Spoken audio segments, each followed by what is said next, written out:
This past week, Ukraine's President Volodymyr Zelensky reasserted he doesn't want to surrender any territory in exchange for peace with Russia, a declaration that followed earlier warnings from Russian President Vladimir Putin that if Europe engaged in a wider war, it would be defeated. Nearly 4 years in, the conflict continues to send shockwaves through the Western alliance. European nations are beefing up their defenses. Nowhere is the impact more profound than in Germany. Scarred by their country's Nazi past, Germans embraced pacifism after the Cold War. Defense spending collapsed to the point some soldiers were buying their own gear. But Russia's full-scale invasion of Ukraine, combined with persistent pressure from President Donald Trump for Europe to shoulder more of its own defense, transformed the landscape. Today, Germany is racing to rearm.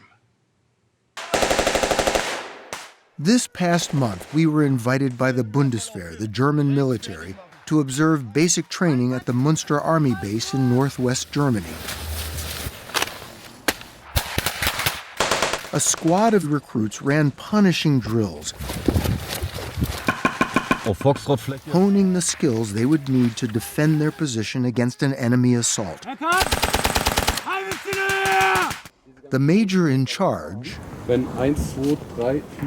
has been training troops since 2018. The Bundeswehr won't reveal his name to shield his identity from hostile actors.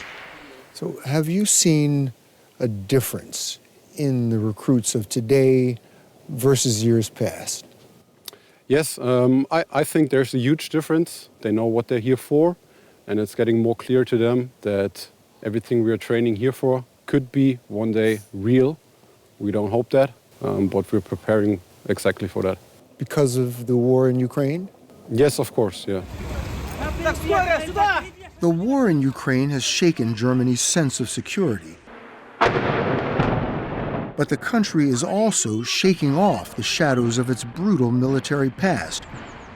This Holocaust memorial in Berlin, a stark reminder of that history, stands close by the Reichstag, where the national parliament is moving to restore Germany's military as Europe's most powerful force.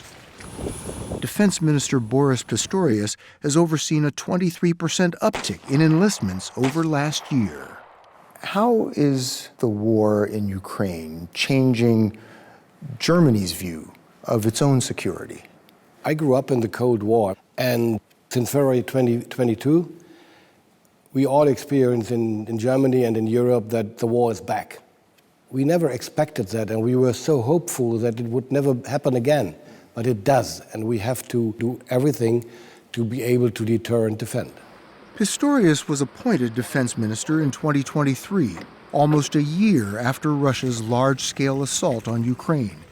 When conservative Friedrich Merz became chancellor this past May, he kept Pistorius, the blunt-talking social democrat, in his post. I mean, you have to be clear in what you want, what you are standing for. We met him at the Bendler Block. The Berlin building complex once housed the Nazis' Army High Command. Today, it's Germany's equivalent of the Pentagon. When we spoke with Pistorius this past month, he didn't pull any punches on Russian President Vladimir Putin's ambitions. There's not only the war against Ukraine, this is a war against the rule-based international order. And at the same time, he does not stop stressing what he's really longing for, like a renaissance of the Soviet Empire. He wants to be the dominant power in Europe, and he wants to be the third of three world powers like China and the US. This is what he is heading for. Pistorius warns Putin is rapidly rebuilding Russia's military, and he told us Russia could be in position to attack the West by the end of the decade. When does Germany need to be ready for war? We should do everything to be that in 2029. This is our objective. This is still a way to go.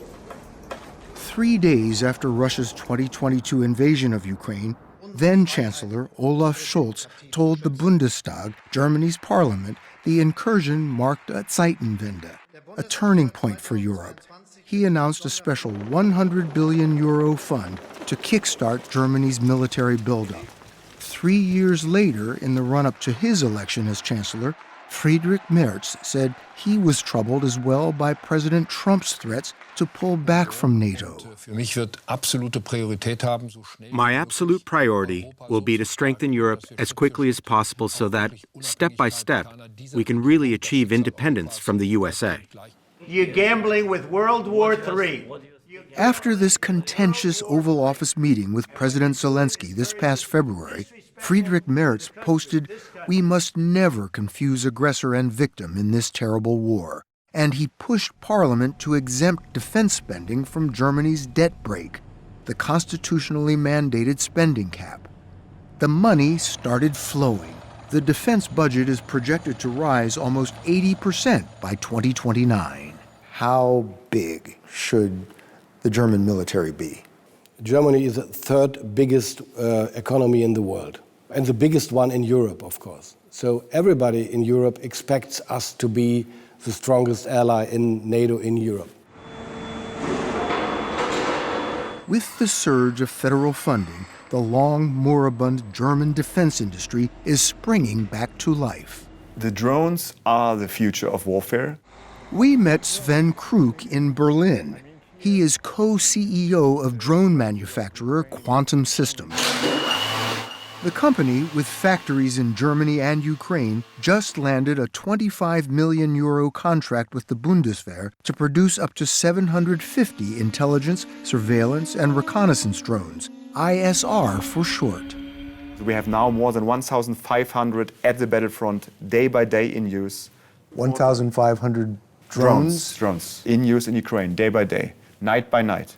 Drones, including Quantums, have helped reshape the battlefield. A few months after the 2022 invasion, Russian forces tried to cross the Donets River in eastern Ukraine. Explosions and smoke obscured their movements. A Quantum drone equipped with a thermal camera helped Ukraine see, target, and stop the advance. And this actually was our moment where everybody has seen quantum systems and especially ISR drones can make a difference. Kruk told us Germany isn't investing enough in cutting-edge technologies, but we saw evidence the defense ministry is thinking outside the box, way outside the box. It's funding tests to see if these giant Madagascar hissing cockroaches can be repurposed from repulsive pests to miniature battlefield assets. This is a left turn, and this is a right turn. Stefan Wilhelm's year-old startup, Swarm Biotactics in central Germany, is working with the Bundeswehr to develop technology that can steer the creepy critters autonomously and send them on reconnaissance missions. He let me take control. Wow. They're super resilient, and as you can see, they can crawl through tiny spaces, can go up the wall, into pipes, like underground in rubble. You know this is really bizarre. Is it? Swarm's insect neuroscientists attach electrodes to the roach's antenna. They insist this doesn't hurt, stimulating their natural ability to navigate. The electrodes are hidden in these bug-sized backpacks, along with a battery and microchips. They're working to shrink the technology to soon look like this. Swarm's AI-generated video shows how they might be deployed, carrying cameras, microphones, and Doppler radar into war zones. Right now we're hearing that Russia is rearming itself. They've got more tanks, more armaments. How does this compete? We have to be smarter. We have to use intelligence. We have to use autonomy because we wouldn't have enough personnel or enough equipment if you look at what Russia produces right now. So I think this is a shift we see in the German startups. Still, Germany is placing a big bet on its biggest defense contractor, Rheinmetall. A major arms supplier to German troops in both world wars, Rheinmetall and its subsidiaries have won a commanding share of recent government contracts. We are the fastest growing defense company in Europe at the moment. Armin Paperger has been CEO since 2013. Pragmatic, forceful, strategic, He built Rheinmetall into a pillar of NATO rearmament. Rheinmetall was an ammunition company. It's going from ammunitions to vehicle platforms. But now we go to digitization, we go to satellite business, we go to naval business. His company's success and support of Ukraine made him the target of a Russian assassination plot. But that didn't slow him or the company down. Rheinmetall is building and expanding 13 arms factories across Europe. We educated 2 generations. If something happens in the world, we call Washington and Washington will help us. That changed. President Trump said it very clear. America has her own problems. The Europeans has to help themselves. And now, with the Ukrainian-Russian war, it's very clear about that we have to do more. In 2024, Germany began sending its 45th Armored Brigade, 5,000 troops, to Lithuania, once brutally occupied by the Nazis. Lithuania now welcomes German troops bolstering NATO's eastern flank. Germany's first permanent deployment of a combat-ready brigade abroad since World War II.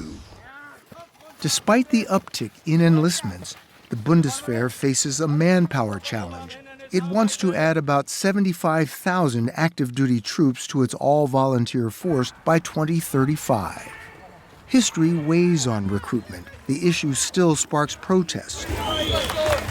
A recent poll found an overwhelming majority of 15 to 25-year-olds would not take up arms. If volunteer numbers fall short, the government may reintroduce the draft. Soldiers we met in basic training told us they find the reluctance of their generation to volunteer troubling. I think a lot of it must have to do with the history of World War II.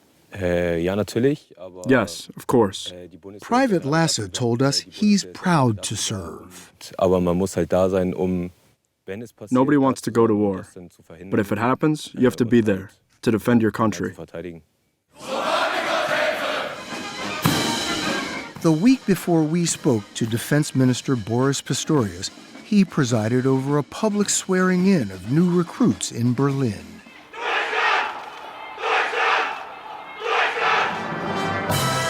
Deutschland, they shouted. The world hasn't heard Germany assert itself like this since World War II, but times have changed. When you talk about rebuilding the German military, there are many people who recoil at that thought. I try to explain them, if you want to live in peace, in freedom, security, with the right to go on the street and to demonstrate against or for whatever you want, to love however you want, and to believe in any God you want, then you need to be willing to defend it, because otherwise there might be people like Vladimir Putin who will take that kind of living away from us.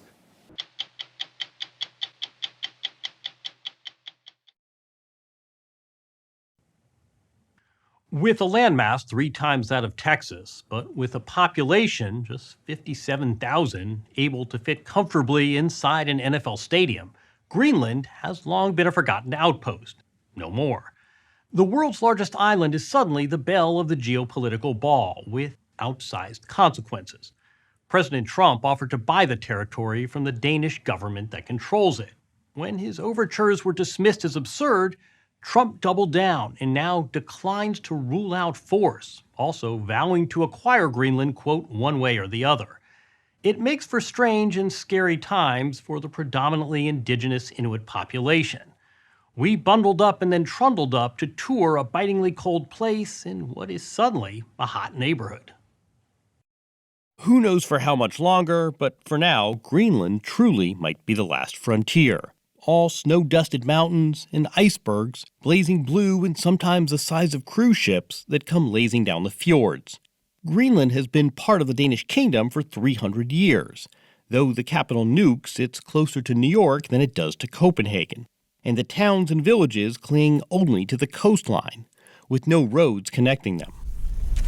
You're better off cross-country skiing the terrain, as does Melina Abelson, a former finance minister and a native Greenlander. The spotlight cast on her homeland is, she says, overwhelming. This is new for us, and we probably have to get used to the attention. It's so much more intense at the moment. And it's intense because why specifically? It's intense because the whole world order is changing. She's currently chairperson of the largest company in the territory, Royal Greenland, a leader in fishing, an industry that accounts for more than 90% of the territory's exports. Doing business here, on top of the world, gives a whole new meaning to the phrase weather dependent. So when people come to Greenland, they can get very frustrated when they say, oh, my flight was delayed with 5 hours. And I say 5 hours, that's not a delay. 5 weeks is a delay. So you kind of have to adapt because otherwise you are not able to survive here in Greenland. The territory is lodged between North America and Europe. So massive it encompasses 3 time zones, yet so sparse that in one of those time zones the listed population is 8. But determined to explore, we headed south from Nuuk by plane. We were prepared for delays. Less so the annihilating cold on a boat ride across a fjord. The temperature that balmy morning, minus 12 Fahrenheit. Our destination, the Plymouth Rock of Greenland. Greenland was settled by Eric the Red, so named as much for his fiery temper as his fiery beard. Banished from his native Norway, he headed west and ended up right around here in 982. He was a fearless and fearsome frontiersman. Eric the Red was also a slick marketer and salesman. This vast patch of ice, he named it Greenland in hopes of luring investors, farmers, and other settlers. 1,000 years later, we will make you rich, and together we will take Greenland to heights like you have never thought possible before.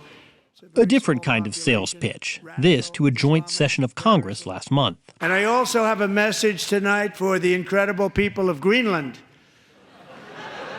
We strongly support your right to determine your own future. We saw your faces at Congress grinning about Greenland. Akwalik Linga, an elder Inuit statesman, once represented the Arctic population at the United Nations. For him, Trump's Greenland fixation is more than troubling, it's offensive. When he mentioned Greenland, like it was a toy or something. You noticed that? We all noticed that in Greenland, all of us. And it was ugly. When President Trump first made eyes at Greenland in 2019, on the island it had the effect of fueling a spirit of independence, a reassessment of the relationship with Denmark, which pumps in around $800 million a year, but also, historically, imposed its values on Inuit culture. The coupling of Denmark and Greenland, well, it's complicated.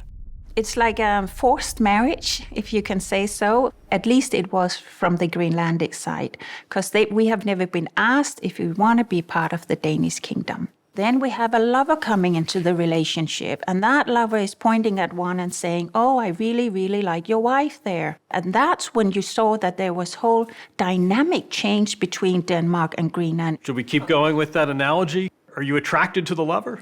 I think that some people got a little attracted, and they thought, oh, that could be much better. That lover looks so rich and powerful. But we have also seen how our Inuit cousins live in Alaska and how they were treated. We definitely do not want to go down that road.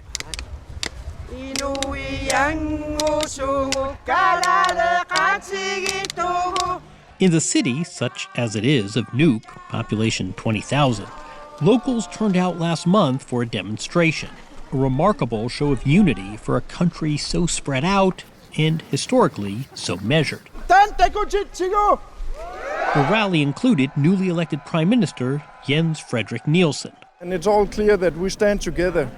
No matter what political color you have, we stand together on this issue. Greenland is for Greenlanders, not for anybody else. The demonstration ended outside an old wooden cottage that serves as the American consulate. Per one recent poll, just 6% of the local population favor U.S. control. The loudest pro-American voice we encountered was an American, the founder of the Bikers for Trump. My name's Chris Cox. I'm from the United States, and I've come here to try to make some friends On his own dime and own time, Cox came to Greenland from his home in Charleston, South Carolina, a Trump evangelist on an unofficial mission. We're not looking at you like a tiger looks at a gazelle wanting to pounce on you. What have you learned about this place? I've learned that it's very unique people. They're docile people. They're a peaceful people. The U.S. has long been enthralled by Greenland. In the 1860s, the Gilded Age of Empire, when land masses were bought and sold like horses and buggies, talk first surfaced of America acquiring the territory. As Greenland is the best source of prediction for Europe's weather. During the Second World War, Americans were given control of Greenland. They built 17 military bases. The most significant, Bluey West 1 in Narsarsuaq in the south of the territory, was a crucial stop-off before D-Day. When the Americans shut the base down in the 50s, they didn't much clean up after themselves. These drums remain today. But so does a military museum celebrating America's presence here. On display, images of proud American airmen, some of whom left a literal legacy. There's a strong, long relationship with the Americans, and as I am one of them, or what can you say, my grandmother had a child with the American soldier from Narsarsuaq. I am a product of that relationship. You're 1/4 American, essentially. That's correct. After the war, President Truman tried to buy Greenland for $100 million in gold. Denmark declined, but the two countries did sign a 1951 treaty, it still stands today, giving broad license for the U.S. military to operate in Greenland. Even in the icebound Arctic, America is making certain of her defenses. Today, Thule, now called Pitovik Space Base, figures critically in U.S. anti-missile defense and was the site of Vice President Vance's recent visit. Apparently I'm the first vice president to ever visit Greenland, so that's a pretty cool thing. A visit that triggered the firing of the base commander for, in the eyes of the Trump administration, not showing sufficient support for the U.S. agenda there.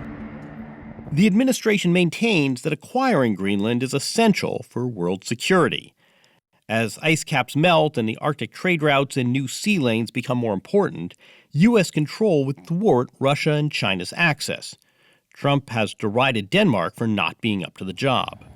But why would the current administration seek to acquire a place where America has always been so welcome? In Copenhagen, political scientist Ole Wever questions the entire premise of Trump's aggressive stance. Bottom line is the Americans are militarily on Greenland as much as they want. So if President Trump said, we want to do X in Greenland, outside of this realm of buying or annexing or seizing, we need to put up a base in Greenland. They wouldn't get a no. They wouldn't get a no? No. So what's going on here? That's a good question. And everyone is scratching their heads in Copenhagen and Nuuk as well. For all the head scratching, the consequences could be severe. To invade and annex a part of another member country, then it would be necessary in the next NATO meeting to say by everyone else that this is a violation of everything we know. This would blow NATO to pieces. It would. It is just a violation that is just one bridge further than anything we have seen so far. Wever also joins the chorus of those worrying that if the U.S. annexes Greenland, it would rewrite the rules for international relations. Ukraine invaded by Russia, or China potentially taking over Taiwan. Incursions like these play differently if we're now in a might-makes-right world. Apart from geostrategy, the U.S. does offer another reason for acquiring Greenland. It's that time-honored justification for empire building: riches. Lots of riches. There are minerals in Greenland, but getting to them, like getting anything and anywhere here, is a mission in itself. We join Elder Olafsson, CEO of Amaroq Minerals, which operates one of the 2 active mines in Greenland. I think there are mines in this world that are easier to get to. Certainly, yes. The Trump inner circle portrays Greenland as a bonanza, a cookie jar of commodities and natural resources.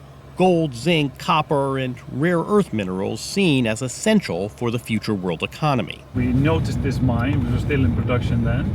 Mines across Greenland have come and gone over the centuries, largely because of the logistical challenges. But with gold prices at all-time highs, Olafsson estimates that with prudent planning and patience, there is $150 million a year to be made from this mine. So we're going into the mountain now. Yeah, so we're going into and up, which is quite rare in today's mining world. Not for the claustrophobic, it's a bumpy 30-minute ride through sinuous tunnels.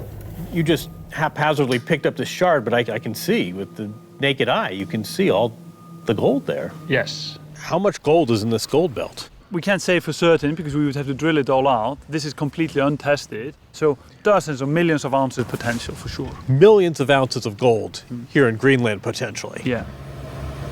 There may be gold in them there hills, but geologists we consulted were deeply skeptical of the promise of any natural resource jackpot in Greenland. Plenty of other countries, America included, have just as many, if not a lot more, untapped minerals. Regardless of who ultimately controls Greenland, foreign investment into sectors like mining is, and always has been, welcome. Consistent with a catchphrase we heard repeatedly: we're not for sale, but we are open for business. Still, this vast land has been thrown vastly off balance. Is there any sense that this is just about the ambition to expand and plant a flag, and this isn't about bases and resources? Yeah, but that's what concerns me. We're talking about people who live here. It's disrespectful. Aqualuk Lunga has a more defiant message still. If you should try something in the Arctic, you should be very careful. I think we should say ice is slippery.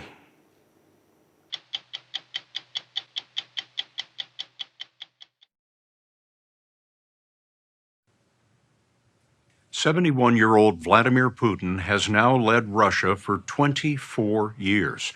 If he serves out the presidential term he won this year, he will be in power as long as Soviet dictator Joseph Stalin.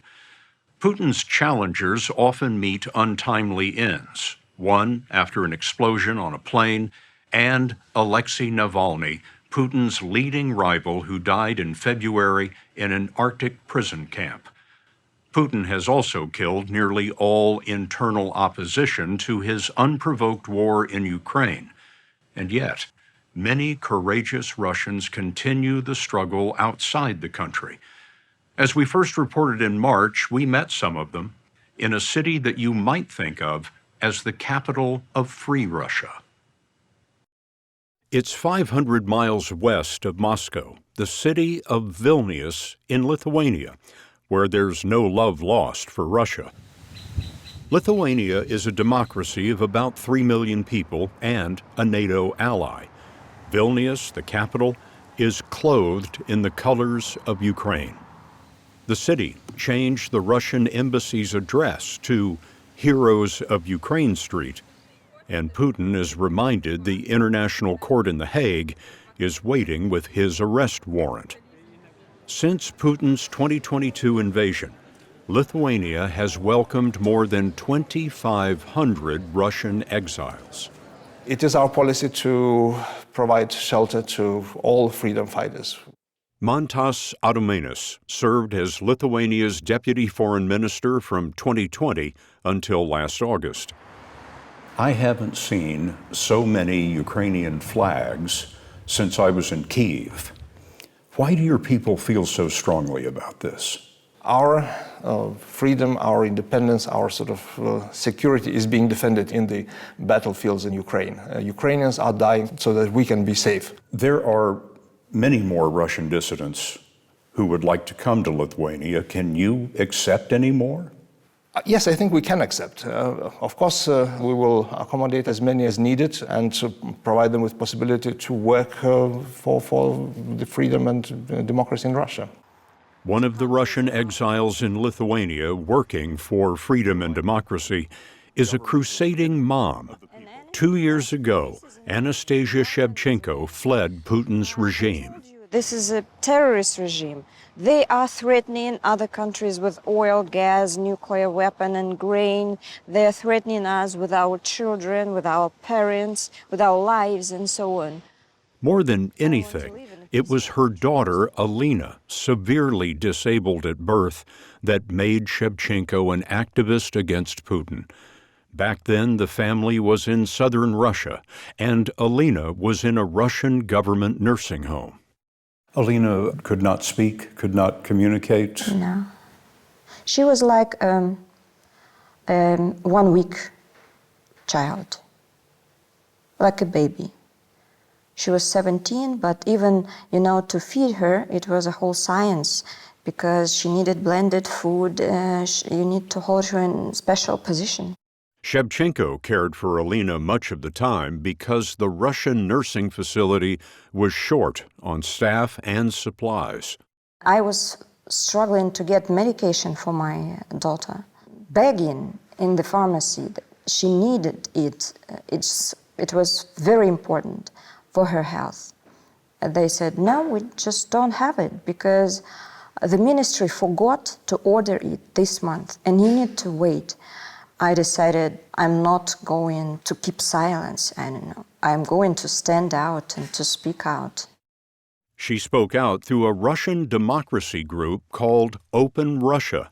It was tolerated 10 years ago, and Shevchenko organized protests in her hometown. But in 2019, the Kremlin cracked down. Shevchenko was arrested, and her lawyer warned her she would be shocked by what the police had already done. He showed me the screenshots of me in my bed, and I realized that they had installed the video camera into the air conditioning unit above my bed, and they have been watching me for 6 months in my bedroom. A Russian court ordered Shevchenko into house arrest.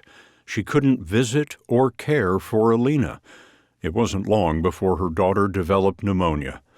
By the time a judge granted Shevchenko a pass to the hospital, Alina was unconscious.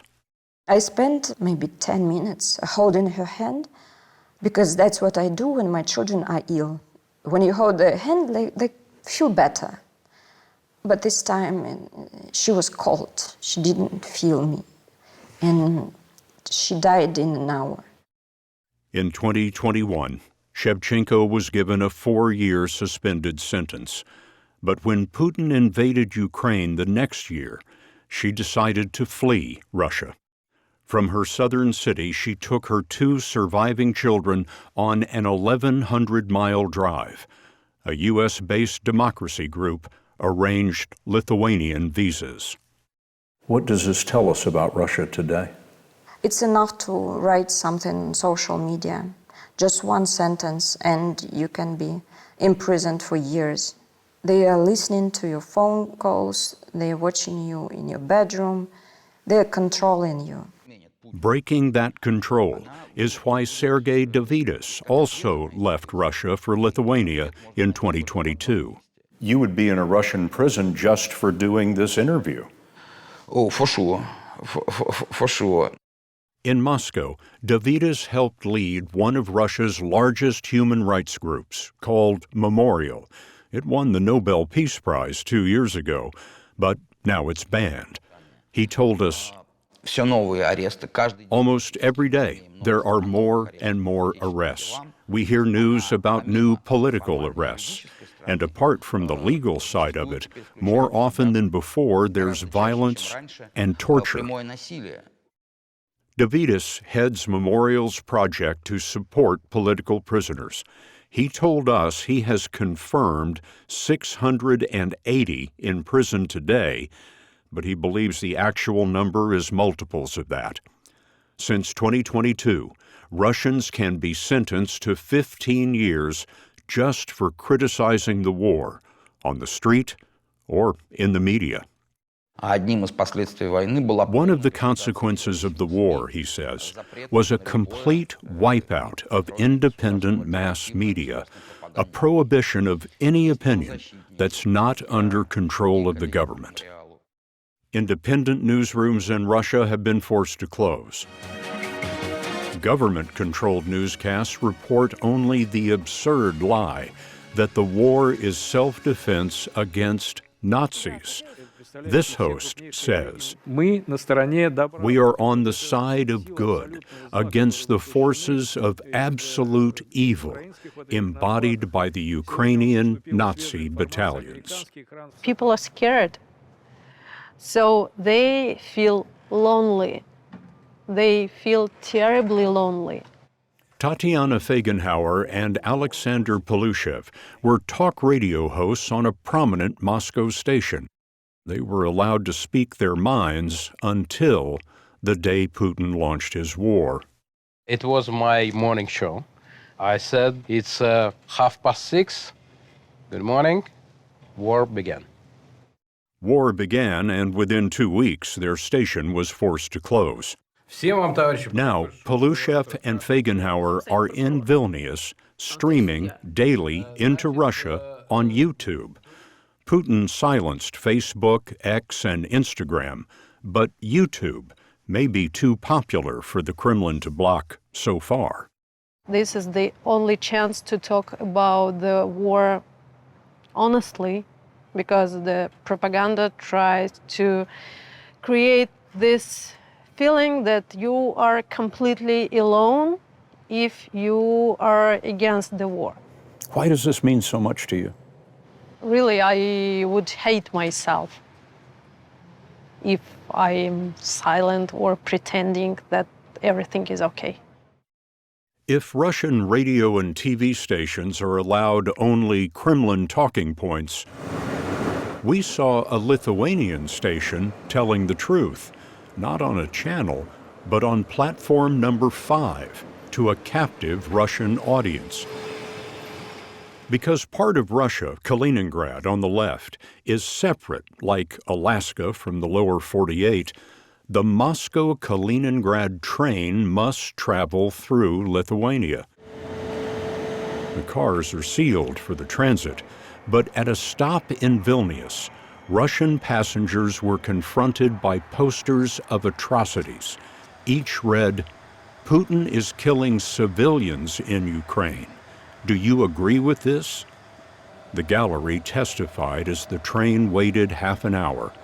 There's no way to know how much truth climbed aboard. And no one is allowed off the train, in part because Lithuania worries about Russian agents. Putin is infamous for attempting to attack his enemies in foreign countries. And I wonder if the Russian dissidents are safe here in Lithuania. Of course, it is a major concern for us. And we spent considerable effort in making sure that dissidents are safe here and safer than they would be, in fact, in many other countries. Have there been attempts? Well, I'm afraid I can't release that information in more detail, but let's put it this way, that Russia is constantly probing and constantly trying. And this past March, Russia may have gotten through. Leonid Volkov was attacked with a hammer outside Vilnius. Volkov, on the right, was a top aide to Putin's late rival, Alexei Navalny. Volkov's arm was broken. The attacker fled. Vladimir Putin's re-election this year brought him to his 5th term, which will cover the next 6 years. He enjoys support from nationalists who want to believe that today's Russia is an exceptional nation. But Putin also has weaknesses. It's estimated he's lost 300,000 troops killed and wounded, and Russia has a population less than half that of the United States and an economy about the size of Italy's. My hope is a country where government takes care about citizens. Anastasia Shevchenko is free in Vilnius, but she's wanted in Russia for breaking her probation. These days, she's streaming her own YouTube show and sends medicine, food, and letters to political prisoners. She's become another voice to the isolated and the lonely and those like her daughter who will never escape the new Iron Curtain. She was alone, no one next to her. I really feel very guilty about it. But I wouldn't change anything in my life, I think. Why not? You know, the society in Russia is based on fakes. We have fake democracy. By constitution, it is a democracy. Fake news, fake elections. And I want to be the opposite. I want to be open. I want Russia to be open. 3 men were arrested in neighboring Poland for the attack on Leonid Volkov. The Polish Prime Minister called it an attempted assassination and said the man who arranged it worked for the Russians.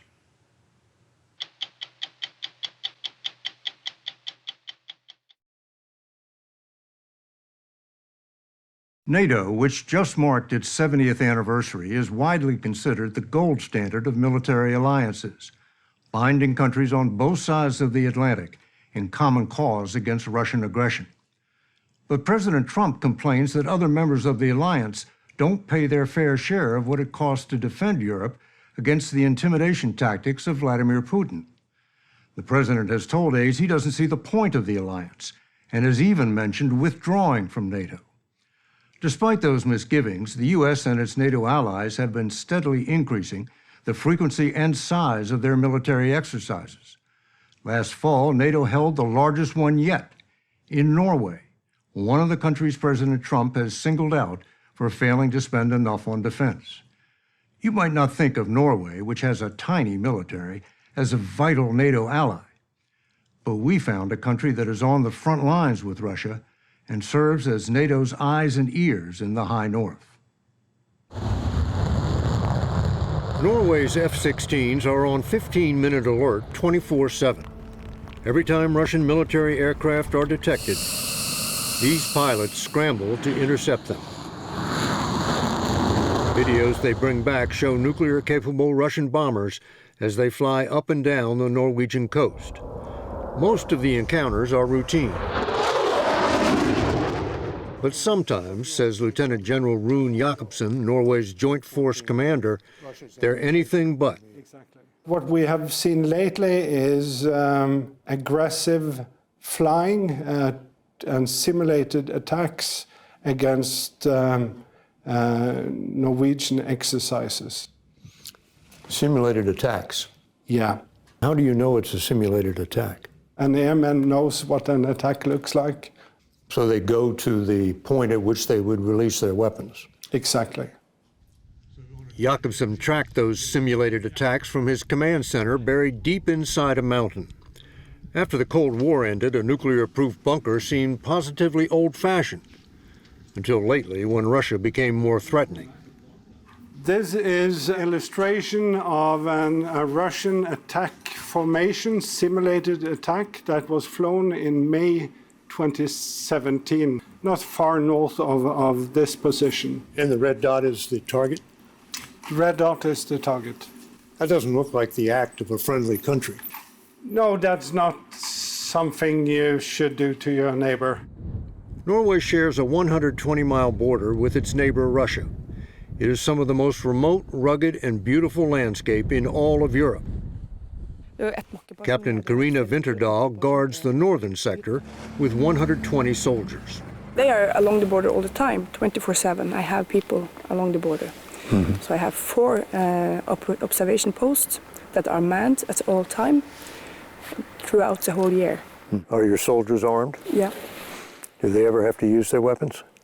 No, but we have to be prepared. We went to the most remote of those outposts in the high north of the Norwegian mainland. One unit was just finishing its 3 weeks on watch and a new one coming in. To get there, you have to lug your gear up a long, steep staircase, part of which is covered over to defend against the Arctic winter. The observation post is manned year-round, and once you get to the top, you can see why it's worth the trouble. These Norwegian soldiers are able to look deep into Russia and far out to sea, making this a key piece of terrain for the NATO alliance. That's Russia over there, and this is where the border with Norway ends. It's NATO's northernmost flank, and you don't need to be a military expert to know you can never leave your flank exposed. That includes the Barents Sea out there. Those are the home operating waters of Russia's northern fleet, and are kept under constant surveillance by the U.S. and Norway. This map shows what lies just over the horizon on that thumb of land called the Kola Peninsula. It is the home of Russia's Northern Fleet, naval bases, airfields, and nuclear weapons storage sites, which represent that country's single greatest concentration of military power, especially submarines. They have a very capable submarine force, and we've seen an increase in submarine activity over the last few years that causes me pause. Admiral James Fogo, the commander of U.S. naval forces in Europe, is particularly concerned about this submarine, the Severodvinsk, nuclear-powered and armed with land attack cruise missiles with a range greater than 1,000 miles. The Severodvinsk is a brand new class of submarine, and it's very capable, it's very quiet. So that's the most important thing, I think, in submarine warfare. When you say quiet, you're saying harder to detect, harder to track. Yeah, that's what I'm saying. Does that sub come down into the Atlantic? Suffice it to say that the Russians have increased their presence in all bodies of water around Europe and in the Atlantic. Have you ever lost the Severodvinsk? I'd rather not comment on submarine operations to that specific level of detail. Fogo won't comment, but Pentagon officials told 60 Minutes that last summer the Severodvinsk slipped into the Atlantic Ocean and for weeks evaded all attempts to find it. In peacetime, losing a Russian sub in the Atlantic is embarrassing. In a crisis, it could be a disaster.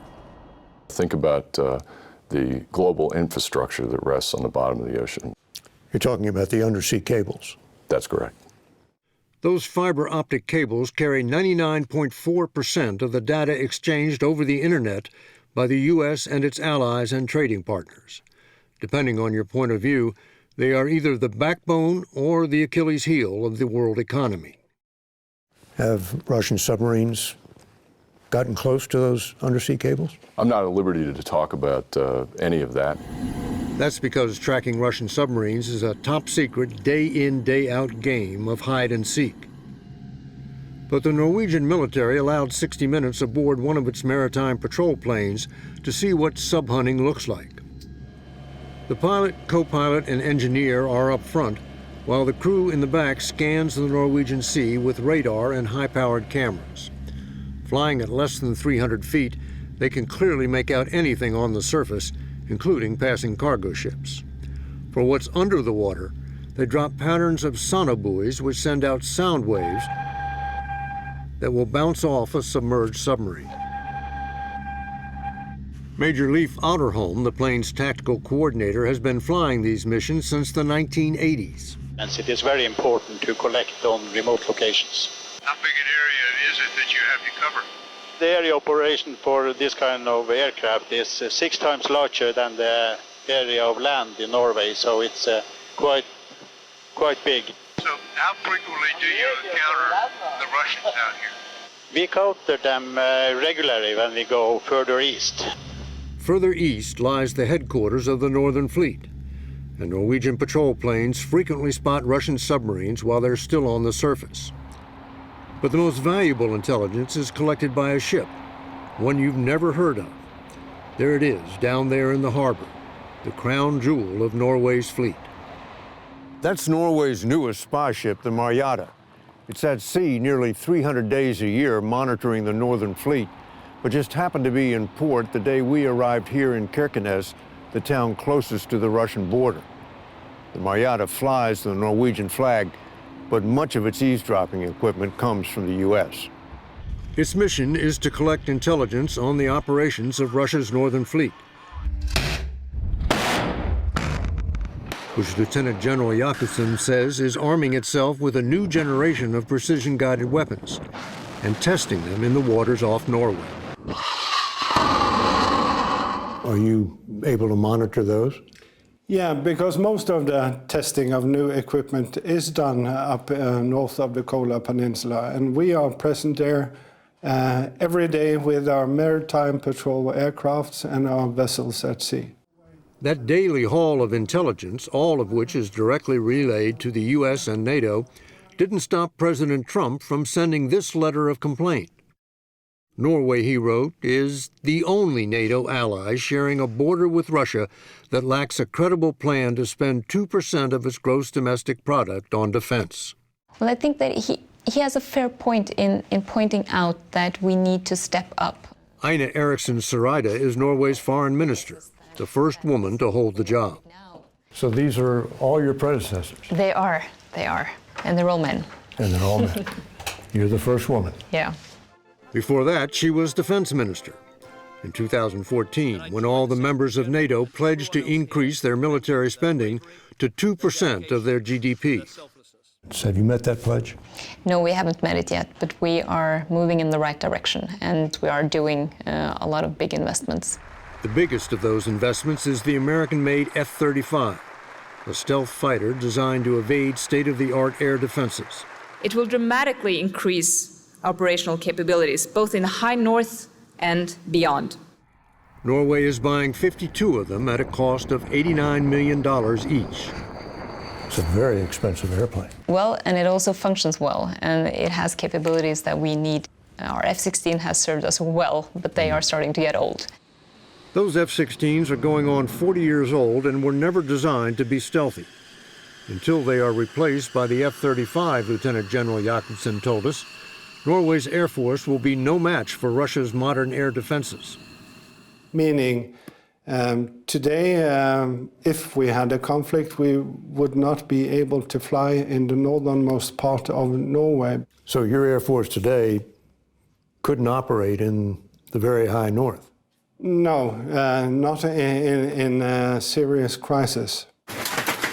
Last fall, NATO practiced what it would do in a serious crisis, bringing in 50,000 troops, 250 aircraft, and 65 ships, all under the command of Admiral Fogel. This is one of the largest NATO exercises since the Cold War. Called Trident Juncture, it was a war game designed to repulse an invasion of Norway by an unnamed country, whose identity was a mystery to no one. And the message to Russia is? The message to Russia or anybody else that may want to challenge the alliance is think twice. You don't want to mess with us. It was the first time in nearly 30 years the U.S. had sent a carrier strike group, the USS Harry S. Truman and its escorts, above the Arctic Circle, a long way from the Persian Gulf and the wars in Iraq and Afghanistan. Did you feel that NATO just wasn't paying attention to Norway? What we saw was that NATO over many years had been engaged heavily, for instance, in Afghanistan, and that's a very important mission. But we also saw that some of the, I would say, core areas of NATO, the territorial defense, maybe had not had the same attention over years. Well, now you have an American aircraft carrier operating off your coast. I think it is a very good way of showing that we have to practice in peacetime to be able to operate if the crisis occurs. Norway will never have a military that can take on its much larger and more powerful neighbor. But the pilots who fly these F-16s call themselves the Guardians of the North. They can't stop the Russians, but they are the first to spot them.